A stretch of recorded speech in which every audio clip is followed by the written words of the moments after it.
ರಾಧಾ ನಮ್ಮ ಸಂಸ್ಕೃತಿಯಲ್ಲಿ ಸಂಕ್ರಾಂತಿ ಹಬ್ಬಕ್ಕೆ ಒಂದು ವಿಶೇಷವಾದ ಸ್ಥಾನವನ್ನು ಕೊಟ್ಟಿದ್ದಾರೆ.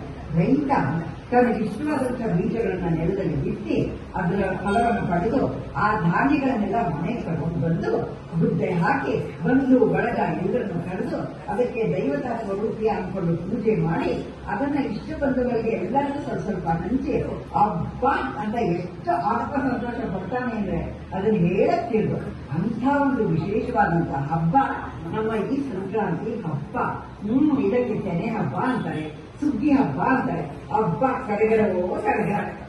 ಅದೇನೋ ಸಂಕ್ರಾಂತಿ ಬಗ್ಗೆ ನೀನು ಹೇಳ್ಬೇಕು ಅನ್ಕೊಂಡಿದ್ಯಲ್ಲ, ಏನದು? ಹೌದು ಗೀತಾ, ಸಂಕ್ರಾಂತಿ ಹಬ್ಬ. ನಾವು ಸಂಕ್ರಾಂತಿ ಹಬ್ಬನ ಆಚರಿಸ್ತೀವಲ್ಲ, ಅವಾಗ ಖಾರ ಪೊಂಗಲು, ಸಿಹಿ ಪೊಂಗಲು ಮಾಡ್ತೀವಿ.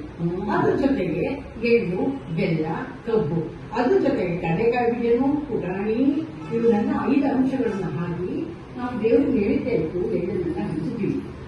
ಇವೆಲ್ಲ ನಾವು ಸೇವನೆ ಮಾಡೋದ್ರಿಂದ ನಮ್ಮ ಮೈಯಲ್ಲಿ ಚಳಿಗಾಲಕ್ಕೆ ಮೈಯನ್ನ ಒಡೆದಿರೋದ್ರಿಂದ ಈ ಎಳ್ಳಿನ ಅಂಶ, ಜಿಡ್ಡಿನ ಅಂಶ ನಮ್ಮ ಮೈಗೆ ಸಿಗೋದ್ರಿಂದ ನಮಗೆ ಆರೋಗ್ಯಕ್ಕೆ ಒಳ್ಳೆಯದು.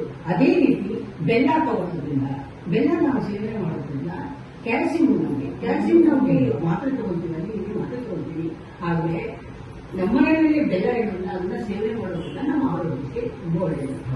ಹಾಗೆ ಕೆಲವು ರಾಜ್ಯಗಳಲ್ಲಿ, ನಮ್ಮ ರಾಜ್ಯಗಳಲ್ಲಿ ಸುಮಾರು ಒಂದೊಂದು ರೀತಿಯ ಒಂದು ಆಚರಿಸ್ತಾರೆ ಅಲ್ವಾ? ಹಾಗಾಗಿ ಒಳ್ಳೆ ಮಾತಾಡಿ. ಹಬ್ಬ ಬಂದಿತು, ಹರುಷ ಬಂದಿತು, ಎಳ್ಳು ಬೆಲ್ಲ ನೀರು ಸಂಕ್ರಾಂತಿ ಬಂದಿತು. ಹಬ್ಬ ಬಂದಿತು, ಹರುಷ ಬಂದಿತು, ಎಳ್ಳು ಬೆಲ್ಲ ನೀರು ಸಂಕ್ರಾಂತಿ ಬಂದಿತು. ವರ್ಷ ಮೊದಲ ಒಂದು ಪ್ರೀತಿ ಹಂಚಿ ನಲಿವ ಹಬ್ಬ.